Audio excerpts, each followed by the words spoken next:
രണ്ടു പേർ തമ്മിൽ സ്നേഹത്തിലായിരിക്കാൻ എന്താ ചെയ്യേണ്ടത്? സംസാരിക്കുക, അത്രേ ഉള്ളൂ.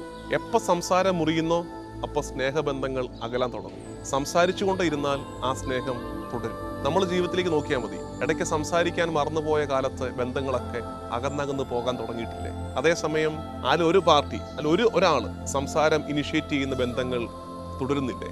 ഒരാൾ മാത്രം സംസാരിക്കുന്നതിൻ്റെ കാലം കഴിഞ്ഞു. ഇനിയുള്ള കാലം എന്താണ്? ഡയലോഗാണ്. രണ്ടുപേർ സംസാരിക്കുക. പ്രാർത്ഥന എന്താണ്? ആഫ്റ്റർ ഓൾ നമ്മൾ ചെറുപ്പത്തിലേ പഠിച്ച പ്രാർത്ഥനയുടെ നിർവചനം എന്തായിരുന്നു? പ്രാർത്ഥന ദൈവവുമായുള്ള സ്നേഹ സംഭാഷണമാണെന്നല്ലേ പഠിച്ചത്? പക്ഷെ നിർഭാഗ്യവശാൽ ഇന്നിപ്പോൾ എന്തായി പ്രാർത്ഥന?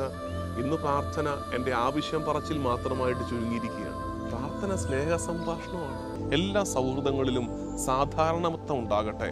ആ സാധാരണത്വങ്ങളിൽ തുടങ്ങി സാധാരണത്വങ്ങളിൽ മാത്രം അവസാനിക്കാതിരുന്നാൽ മതി. അത് മെല്ലെ മെല്ലെ മെല്ലെ വിശ്വാസ കാര്യങ്ങളിലേക്ക് വരട്ടെ. കർത്താവ് തമ്പുരാനെ കുറിച്ച് സംസാരം വളരട്ടെ. ഒടുക്കം നമ്മുടെ സംസാരത്തിൻ്റെ ഇടയിൽ മിശിഹ ദർശനമുണ്ടാകട്ടെ. നിർഭാഗ്യവശാൽ നമ്മൾ തിരിച്ചാ പോകുന്നത്. നമ്മൾ മിണ്ടി തുടങ്ങുന്നത് ദൈവത്തെക്കുറിച്ചൊക്കെ ആയിരിക്കും. മിണ്ടൽ അവസാനിക്കുന്നത് വളരെ സാധാരണ കാര്യങ്ങളിലേക്ക് സംസാരം തീർന്നു പോകുന്നുണ്ട്. അപ്പോൾ ഇന്നത്തെ ഓർമ്മപ്പെടുത്തി ഇത്രയേ ഉള്ളൂ. സംസാരിക്കുക.